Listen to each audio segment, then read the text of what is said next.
Hello, everyone. My name is Pankaj Godwani, and I welcome you all to Legal Ed channel. Today, we are going to discuss atomic habits that will help you bring meaningful impact on mock scores. अब देखो जब मैं atomic habits की बात करता हूँ, these are those little changes if you bring in your life, आपका जो स्कोर है वो ग्रेटली इंप्रूव कर जाएगा। बहुत सारी चीजें हमारे लाइफ में ऐसी होती है जो जाने अनजाने में बस होती चली जाती है, हमारा उसकी तरफ कभी ध्यान नहीं रहता। सो आज का जो ये सेशन है वो कोई ऐसा स्ट्रेटजी सेशन नहीं है। I tell you about some some things जो अनइंटेंशनली आपकी लाइफ में कुछ ना कुछ गलत होते जा रहा है, जिसकी वजह से आपका स्कोर जो है वो रुका हुआ है, and you might not know about those things. तो आपको जो यहाँ पे जो भी चीजें हम लोग डिस्कस करेंगे, आप देखोगे कहीं ना कहीं पे ये सारी चीजें आपके ऊपर अप्लाई हो रही है। चाहे एक हो चाहे सारी हो, लेकिन कुछ ना कुछ आपकी लाइफ में जरूर अप्लाई हो रहा है, right? So because we are going to talk about little changes, और small changes that will help improve your overall scores, तो बातें कुछ दिल की भी रहेंगी और कुछ प्रैक्टिकल भी रहेंगी। देखते हैं। But first you need to absorb this. देखो, the weak don't get successful. जो वीक है, they don't get successful. It's a harsh truth. अब मैं जब बोलता हूँ the weak, I talk about people who are weak in their mind, in their, resolute. I mean, those who are not resolute, जो decide कर लेते हैं लेकिन अपने promises तोड़ देते हैं. So the weak don't get successful. If you score poorly right now, it's not your fault. But on the day of exam अगर आपका स्कोर पुअर ही रहता है तो डेफिनेटली आपका ही फॉल्ट है और कोई फॉल्ट पे नहीं होगा। And the weak can become strong, change is possible. ये बात याद रखना, जो वीक है वो स्ट्रॉन्ग हो सकता है, चेंज पॉसिबल है। A lot of students come to me and tell me कि सर हम लोग हिंदी मीडियम बैकग्राउंड से है, मेरा फ्रेंड जो है वो वो भी हिंदी मीडियम बैकग्राउंड से था, he was not able to do anything और any good with his career, क्या मेरा क्लैट हो पाएगा? तो यार ऐसे तो मेरे पास भी एग्जाम्पल है। You know, one of my students जिनको मैंने लॉ के लिए ट्रेन किया, got selected got selected for NLU Jodhpur, वहां से ग्रेजुएशन कंप्लीट किया। अभी उसका सिलेक्शन, उसके बाद उसने कैट का प्रिपरेशन किया, मतलब he did not go for law as a career after graduation, but उसने कैट लिखा। सो उसका सिलेक्शन आई एम कोझिकोड से हो गया। Right now he is interning with Hindustan Unilever limited.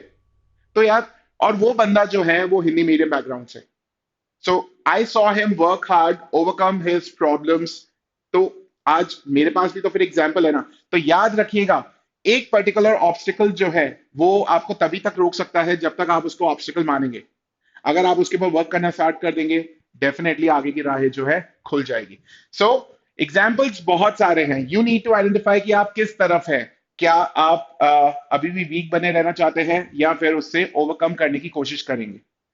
ये आपके ऊपर डिपेंड करता है। Do you find yourself here?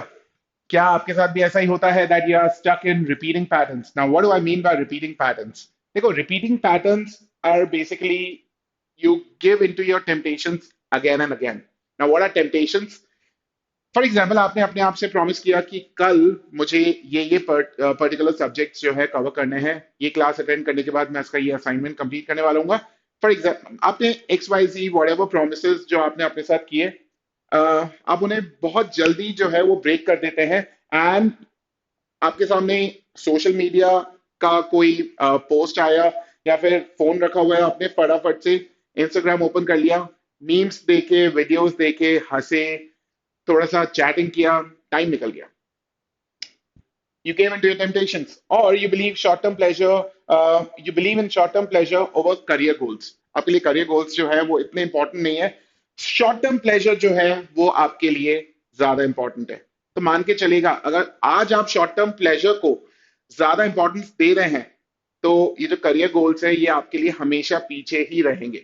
अगर आपने सोचा कि चल ठीक है, आज का ये जो टाइम है मैं निकाल लेता हूं, बट कल से मैं वापस करूंगा, याद रखना, कल वापस आप शॉर्ट टर्म प्लेजर पे ही जाएंगे, करियर गोल को आप इंपॉर्टेंस नहीं देंगे। Because something that you can not do today, you can not do tomorrow either.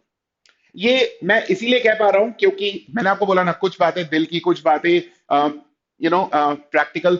सो दिल की बात अगर मैं आपको बताऊं, तो मैं भी इस स्टेज से निकला, एंड एक दो जगह पे मेरी लाइफ में भी सेटबैक्स आए थे। It was because of this. Actually paid attention to, or I gave more importance to short term goals. Short term goals के चक्कर में जो लॉन्ग टर्म करियर गोल्स थे वो पीछे रह गए, तो थोड़ा सा टाइम वेस्ट हुआ। बट जब समझ में आई तो शॉर्ट टर्म गोल्स को मैंने साइड में रखा एंड करियर गोल्स की तरफ वर्क करना स्टार्ट किया। सक्सेसफुल हुआ, जल्दी भी हो सकता था, थोड़ा लेट हुआ। तो ये मेरे साथ नहीं, ये सबके साथ है।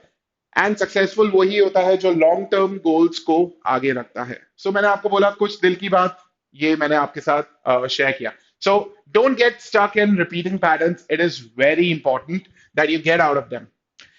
Second, you let your fears overcome you. अब यार ये बहुत इंपॉर्टेंट चीज है। देखो, you let your fears overcome you का मतलब क्या होता है कि आपको अगर किसी चीज से डर लगता है, for example one one subject out of the five जिससे आपको डर लगता है, for example it can be logical reasoning. A lot of people fear logical reasoning, a lot of people fear maths, a lot of people fear English। जो Hindi medium background से है उनके लिए इंग्लिश एंड लॉजिकल ये दोनों fearsome subjects होते हैं। सो वो क्या करते हैं, इन सब्जेक्ट्स को ऑल टुगेदर छोड़ देते हैं। You let your fears overcome you. But क्या आपको ये नहीं लगता कि कभी ना कभी तो स्टार्ट करना ही है? Because on the day of exam you can not leave subjects that you really fear. उन सब्जेक्ट्स को आप छोड़ ही नहीं सकते। तो अगर डे ऑफ एग्जाम पे आप उनको करेंगे तो why not begin today, why not work on those subjects today? तो connect to your mentors and उनसे पूछो कि how exactly you are suppose to begin with those subjects. Do not let your fears overcome you.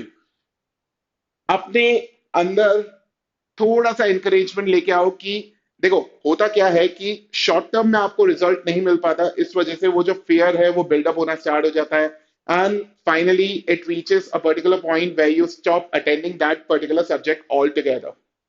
So you should not do it. Connect with your mentor and tell him about, or tell him or her about your problem and ask how exactly you're supposed to begin with that subject. अपने आप रास्ता खुलेगा। It's just that एक बार work करो, रास्ता खुलता जाएगा। समझ में नहीं आता ना कि कैसे तैरना है, कूद पड़ो उसमें, डूबोगे नहीं, अपने आप ही ऊपर आ जाओगे। You think others are better than you are. देखो हर एक की जर्नी जो है वो अलग अलग रहती है। आपकी जर्नी एंड दूसरे पर्सन की जर्नी सेम नहीं रहेगी। सो दूसरे लोग बेटर है, it is good for them. आपको बेटर बनना है, you have to become a better version of yourself. So start working. जिस सब्जेक्ट से आपको डर लगता है उसी से ही बिगिन करो। Begin today. Connect with your mentors, ask exactly what is suppose to be done about this fear. अपने आप ही समझ में आएगा। You have too much faith in your self. अब यार ये एक ऐसी बात है, मैंने अभी आपको बताया था you let your fears overcome you. ठीक है, आपके फियर्स जो हैं वो आप पे हावी हो जाते हैं। You have too much faith in your self. चलो आप है ना कभी कभार अपने मेंटोर्स की सुन भी लेते हो, लेकिन फिर भी कहीं ना कहीं पे you return to your original state. ये सबसे इंपॉर्टेंट चीज है। You return to your original state after a while and how many आपको ऐसा लगता होगा कि मेंटोर को नहीं पता चल रहा कि आप वापस अपनी स्टेट में जा रहे हो, या फिर आप वापस वही पैटर्न जो है रिपीट करना स्टार्ट कर दिए हो। बट आपके मेंटोर को ये सब कुछ पता है, बिकॉज आपके मेंटोर्स जो हैं, आपने केवल अपनी जर्नी देखी, बट आपके मेंटोर्स ने कितने सारे स्टूडेंट्स को ट्रेन किया। They have been into industry for multiple years, तो मल्टीपल साइकिल्स उन्होंने देखी। तो एक चीज जो कॉमनली सामने आती है वो ये है कि students after a while return to their original state. क्यों? क्योंकि शॉर्ट टर्म में रिजल्ट नहीं आ पाता। रिमेंबर, शॉर्ट टर्म में रिजल्ट कभी आ भी नहीं पाएगा, क्योंकि if something is fundamentally weak तो पहले उन फंडामेंटल्स को इंप्रूव करना पड़ेगा और उसके बाद ही रिजल्ट आएगा। जैसे मैं आपको एक छोटा सा एग्जांपल देता हूँ। I know a student, she was you know she actually feared logical reasoning and उसने इनिशियली लॉजिकल रीजनिंग अटेम्प्ट किया तो उसके मार्क्स नेगेटिव में आ रहे थे। 3 या 4 मार्क्स तक नेगेटिव मार्क्स आए उसके। And you know how it works right, फिर वो ट्रॉमा हो जाता है, लॉजिकल से आपको डर लगने लग जाता है। सो उसने अटेम्प्ट करना ही छोड़ दिया। Next few marks she did not attempt logical reasoning. But then I don't know उसको क्या हुआ, she connected with me and she told me कि वो लॉजिकल अटेम्प्ट ही नहीं कर रही है। अब वो लॉजिकल अटेम्प्ट नहीं कर रही थी, मैंने उसको सबसे पहले ही बोला कि लॉजिकल के साथ जैसे ही मतलब होता क्या है कि उसने एक particular order of sections choose कर रखा था, तो मैंने उसको बोला कि लॉजिकल को इस पर्टिकुलर जगह पे रखना चाहिए एंड इसको टाइम देके अटेम्प्ट करो, जितना भी अटेम्प्ट करो, लेकिन टाइम देके अटेम्प्ट करो। सो फाइनली उसने अटेम्प्ट करना स्टार्ट किया, लेकिन उससे पहले एक दो हफ्ते उसने वो सारी चीजें की जो मैंने उसको बताई। मैंने उसको बताया कि this is how she needs to begin with logical reasoning. अभी उसका स्कोर 3 या 4 मार्क्स आ रहे हैं। अब यार, देखना जाए देखा जाए तो आप लोग सोचो कि सर 3 4 मार्क्स ही तो आ रहे हैं, आपने क्या गजब कर दिया, मेरे को ये बताइए। बट देन वो नेगेटिव में स्कोर कर रही थी, वहां से उसने अटेम्प्ट करना छोड़ दिया, अभी उसके 3 4 मार्क्स आ रहे हैं, which is a good sign. यही 3 4 मार्क्स जो है वो 4 5 में भी होंगे, वो 5 6 में भी होंगे, वो 6 7 भी जाएंगे, 7 8 भी जाएंगे, 8 9 भी जाएंगे, एंड शायद 10 12 भी जाए, 13 14 भी जाए। सो स्कोर एंड इंप्रूवमेंट जो है वो धीरे धीरे बढ़ता है। इफ यू बिलीव कि शॉर्ट टर्म में जो 0 स्कोर कर रहा है ऑल ऑफ सडन वो 12 15 स्कोर करने लग जाए, ऐसा नहीं होगा। बिकॉज जो फंडामेंटल्स हैं अगर वो वीक है तो उन्हें शार्पन करने के लिए some time is required. So do not go back to your original state after trying for a while. Stay where you are, believe in the process, अपने आप चीजें जो है वो इंप्रूव होना स्टार्ट होगी। And you lack accountability to yourself. अब ये एक और चीज है, accountability. Now what you mean by accountability? Faculty ने आपको टास्क दिया, आप देखिएगा मैंने क्या लिखा है, do you find yourself here? तो यहां पे मैंने जो पॉइंट्स रखे हैं, कहीं कुछ ना कुछ आपकी लाइफ में भी हुआ होगा। Lot of students they lack accountability and they think mentors को पता नहीं चलता because there are so many students around. But ऐसा नहीं है। मेंटोर्स ने बहुत सारे स्टूडेंट्स को ट्रेन किया हुआ होता है, दे नो कि मैंने इस स्टूडेंट को काम दिया था लेकिन वो स्टूडेंट काम नहीं करके आया, लेकिन वो मेंटोर बोलेगा नहीं बिकॉज वो मेंटोर है। क्रिटिसाइज वो आपको क्यों करेगा? वो कभी भी आपको क्रिटिसाइज नहीं करेगा। आप वापस उसके पास जाओगे, वो वापस आपको सारी बातें बताएगा। हाउएवर, एक चीज जो आप सब लोगों से रिक्वायर्ड होती है वो होती है अकाउंटेबिलिटी। दिस मीन्स कि अगर कोई टास्क दिया है, अब हुआ क्या कि स्टूडेंट को एक टास्क दिया गया, स्टूडेंट से वो टास्क हुआ नहीं, तो वो फैकल्टी के पास वापस गया ही नहीं। 3 4 दिन मिस हो गए, 5 6 दिन मिस हो गए, नेक्स्ट मॉक में उसका स्कोर वापस खराब हो गया, घूम के वापस मेंटोर के पास गया एंड बोला कि मेरे तो स्कोर ही नहीं आ रहा। फिर मेंटोर ने पूछा कि अच्छा ये काम दिया था, क्या तुमने किया? नहीं सर, वो मेरे को समझ में नहीं आ रहा था इसलिए मैंने किया नहीं। अच्छा, फिर तुम वापस क्यों नहीं आए? सर, हमें लगा कि आप हमने ये जो अटेम्प्ट किए नहीं, ये क्वेश्चंस, ये टास्क किया नहीं तो आप नाराज हो जाएंगे। बट मेंटोर्स कभी भी नाराज नहीं होते। A true mentor never gets angry. नहीं समझ में आया तो जाके मिलो, टेल योर प्रॉब्लम कि ये प्रॉब्लम्स हैं एंड इन प्रॉब्लम्स को कैसे दूर किया जाए, क्योंकि जब तक आप फर्स्ट टास्क नहीं करोगे नेक्स्ट टास्क मेंटोर आपको दे ही नहीं पाएगा। अब आपको क्या लगता है, वो स्टूडेंट अगर वापस मेंटोर के पास गया तो क्या मेंटोर उसको सेकंड टास्क देगा? नहीं, वो वापस फर्स्ट टास्क पे ही उसको अटकाएगा, क्योंकि पहले फर्स्ट टास्क करना है, उसके बाद सेकंड टास्क, फिर थर्ड टास्क। बिकॉज ऐसा नहीं हो सकता कि मेंटोर जो है सीधा टास्क नंबर 5 के साथ बिगिन करे। So this will happen. And अगर आपको नहीं समझ में आ रहा, connect with your mentor. Instead of thinking कि मेंटोर क्या सोचेगा, आप सीधा जाके कनेक्ट करो। अगर वो कुछ सोच रहा है ना मेंटोर आपके बारे में, तो वो आपको आपके मुंह पे बोल देगा।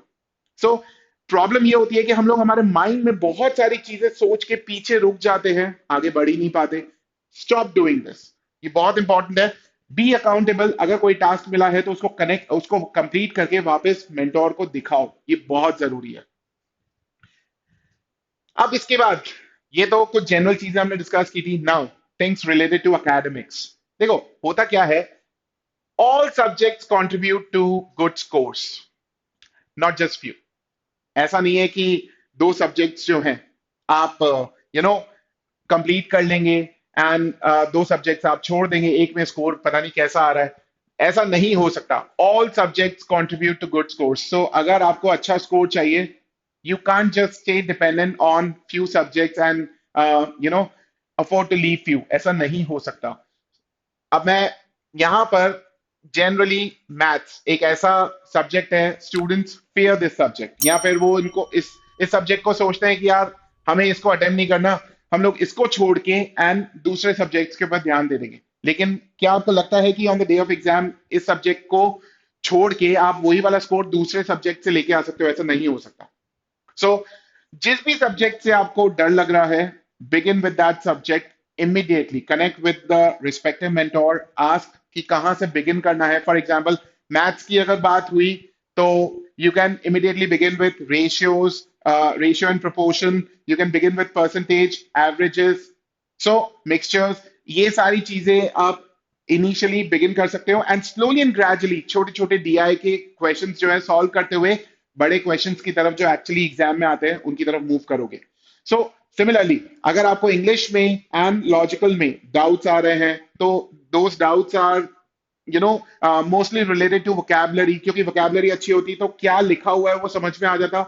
सो जब आप रीड कर रहे हो तो इमीडिएटली आपको वो वर्ड्स भी नोट डाउन करते हुए चलने पड़ेंगे, and you will have to read, you'll have to analyze those articles and discuss those articles with your mentor। अपने मेंटोर से पूछिए कि इन आर्टिकल्स पे अंडरस्टैंडिंग बढ़ाने के लिए किस तरीके से वर्क करना चाहिए, एंड जो जो बातें आपको आपका मेंटोर बताए डेफिनेटली उन बातों पे वर्क करिए। So all subjects similarly, logical, अगर मैं लीगल की बात करूं, करंट लीगल नॉलेज जो है वो काफी इंपॉर्टेंट रहती है। सो कनेक्ट विथ योर मेंटोर, पूछिए कौन कौन से सब्जेक्ट, कौन कौन से टॉपिक्स पे हमें ध्यान देना चाहिए एंड किस तरीके से इसकी प्रिपरेशन बिगिन करनी चाहिए। So there are a lot of things your mentors should be able to tell you. Order of sections while taking a mock does matter. What happens is कि हमें जो पसंद आता है सबसे पहले हम लोग वही वाला सेक्शन वहां पे लगा देते हैं। मैंने अपने प्रीवियस वीडियोस में भी ये क्लियरली बताया था कि order of sections while you take a mock plays a vital role, बहुत इंपॉर्टेंट रोल ये प्ले करता है। सो ऑर्डर ऑफ सेक्शंस को अपनी अपनी स्ट्रेंथ के अकॉर्डिंग सेट करना आना चाहिए। It can be legal first followed by English और logical, it can be logical first, followed by legal or English, or it can be English first, followed by legal or logical, whichever way you like. But एक particular guideline को follow करते हुए आप अपना order of sections को arrange करेंगे। So talk to your mentor immediately, आपकी strength और weakness के according इस तरीके से आपको जाना है। What is difficult on mock is left unattended altogether। अब देखो, होता क्या है कि कभी आपको लीगल में कोई पैसेज दिखा, कभी आपको इंग्लिश में कोई ऐसा पैसेज दिखा, या लॉजिकल में कोई ऐसा पैसेज दिखा जो बहुत डिफिकल्ट था। मॉक के एनालिसिस के बारे में आप सोचते ही नहीं है। मॉक में जो आप लिख के आए, जो आपने सॉल्व किया, दैट्स इट। घर जाके मॉक को साइड में आपने रख दिया, एंड जो पैसेज आपको मॉक में डिफिकल्ट लगा, क्या आपने सोचा कि उसको मुझे वापस सॉल्व करना चाहिए after the mock gets over, after analysis is done? क्या आपने उसको अपने आप सॉल्व करने की कोशिश की? अगर हाँ, तो you are on the right track. अगर नहीं, immediately start working on this particular point. So कुछ अगर डिफिकल्ट लग रहा है, क्योंकि आज आपको डिफिकल्ट लगा, आपको क्या पता कि एग्जाम वाले दिन ऐसा ही कुछ डिफिकल्ट आ रहा है या नहीं आ रहा। इमेजिन ऐसा ही कुछ डिफिकल्ट पैसेज जो है एक्चुअल एग्जाम में आ गया, तो क्या आप वहां पर भी उसको छोड़ देंगे? नहीं, you'll have to develop your skills for such passages or such questions। तो work on those passages or questions right after the mock gets over। Next, reduce the noise by paying more attention to more relevant sources of preparation। अब होता क्या है यार, अब ये देखिए, बहुत सारे स्टूडेंट से, मतलब जो आप लोग देख रहे हो वो, या फिर जिन स्टूडेंट्स के साथ मैं डे टू डे बेसिस पे डील करता हूँ, बहुत सारे स्टूडेंट्स से मेरी बात होती है, एंड कुछ स्टूडेंट्स जो हैं वो करंट लीगल नॉलेज के ऊपर जो सेशंस होते हैं सीएलके के, या फिर जो हिंदू एनालिसिस होता है वो देखते ही नहीं है, थिंकिंग कि वो शायद इंपॉर्टेंट नहीं है। अगर इंपॉर्टेंट नहीं हो रहे होते तो why do you think we guys work hard and we guys present those sessions every day, or whenever you know we decide to schedule them? ऐसा क्यों हम लोग आप लोगों के लिए डेली हिंदू एनालिसिस शेड्यूल करते, या फिर क्यों हम लोग करंट लीगल नॉलेज के ऊपर आपके लिए सेशंस लेके आते? क्योंकि आप, अगर आपको थोड़ा सा मेहनत लग रहा है उनको देखने में, तो सोचिए कि जो एक्चुअली वो सेशंस प्रेजेंट कर रहा है उसको कितनी मेहनत लगती होगी। तो कोई मेहनत ऐसे ही तो नहीं कर रहा, unless it has a purpose. तो अगर उसका पर्पस नहीं होगा तो मेहनत नहीं होगी। तो अगर मेहनत हो रही है, इट गोज विदाउट सेइंग कि वो काफी इंपॉर्टेंट चीज है, इसीलिए उसके ऊपर मेहनत हो रही है। So reduce the noise by paying more attention to more relevant sources. जो इंपॉर्टेंट सोर्सेस हैं उन पे ध्यान दो, हर सोर्स के पीछे भागना बंद करिए। ये काफी इंपॉर्टेंट है। Complete the assignment immediately after the topic is completed. Almost 90% of you people find yourself here. यहाँ पे आप लोग अपने आप को जरूर देखते होंगे। कितनी बार ऐसा होता है कि क्लास में टॉपिक कवर हो गया, क्या आपने उसका असाइनमेंट कवर किया? Do let me know in the comments box, because I tell students again and again, and मेरे को पता है यार, as as I am, they are humans too. तो वो भी एक बार सुनेंगे फिर भूल जाते होंगे शायद, क्योंकि कभी कभार इंसान भूल जाता है। So I keep reminding them whenever I meet them, यार देख वो टॉपिक हमने किया था, क्या उसका असाइनमेंट तूने कंप्लीट कर लिया है? अगर नहीं तो फटाफट कर लेना before we meet again for next topic. तो 3-4 बार रिमाइंड करवाने के बाद फाइनली स्टूडेंट जो है वो असाइनमेंट आरएसएम से भी, यानी कि जो हमारी बुक्स है वहां से भी वो कवर कर लेता है। तो सेम चीज आपको भी करनी है। अगर क्लास में टॉपिक कवर हो चुका है तो असाइनमेंट सबसे पहले कवर करना है।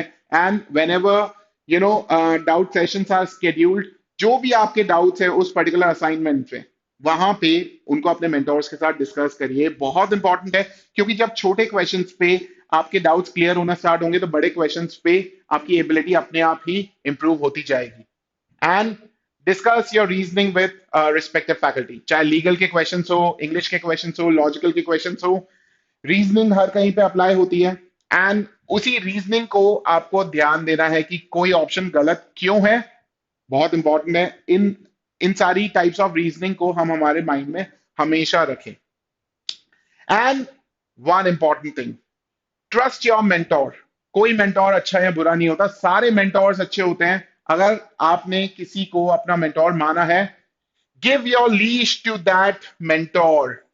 उसने जो बोल दिया, it should be binding for you. उसके वो तो कंप्लीट आपको करना ही है, क्योंकि अगर मेंटोर के बोलने के बाद भी आप वो कंप्लीट नहीं कर रहे हो तो याद रखना आपकी हेल्प फिर कौन करेगा? क्योंकि जिस मेंटोर को आपने बोला, अपनी प्रॉब्लम बताई, I have a lot of students जिनको अगर मैं कुछ कहता हूं वो मेरे को डेफिनेटली ये करके दिखाते हैं। And I also have students जिनको मैं कुछ कहता हूं, जो लैक ऑफ अकाउंटेबिलिटी हमने डिस्कस की थी, वो लैक ऑफ अकाउंटेबिलिटी के कारण फिर वापस वो आते नहीं है। एंड काफी सारे मेंटोर्स के पास ऐसे स्टूडेंट्स होते होंगे। तो ये दोनों ही अच्छे स्टूडेंट्स हैं। It's just that the second type needs to improve accountability. जो उनको टास्क मिला है वो टास्क उनको कंप्लीट करके एंड वापस अपने मेंटोर को दिखाना है। सो सरेंडर टू योर मेंटोर, ये बहुत इंपॉर्टेंट है, राइट? सो आई गेस ये छोटी छोटी चीजें अगर आप इनकलकेट करेंगे तो आपके स्कोर्स जो है वो ग्रेटली इंप्रूव होंगे। Now you also you would also be knowing some people जो इस बार लीगल एड ज्वाइन करने की लीगल एड ज्वाइन करने का सोच रहे हैं। We have all India scholarship and admission test happening this Sunday, so do let your friends know about this particular test, and if they get good scores they will be eligible for scholarships as well. So it's going to happen this Sunday, and do let your friends know. Moreover, we are also coming up with weekend batches. Now weekend batches happen on weekends, Saturdays and Sundays. So अगर आपके plans कुछ ऐसे रहते हैं कि weekdays आपके schools रहते हैं या फिर आपका जो कमिटमेंट है वो वीकडेज का रहता है, टाइम क्लैट की प्रिपरेशन के लिए नहीं मिलता है, so we have also come up with weekend batches. So you can enquire for weekend batches on this particular number. So weekend batches are going live every week, and आप inquire करके and join कर सकते हैं weekend batches. आज के लिए मेरी तरफ से इतना ही। I thank you all for your time. You all have a wonderful day.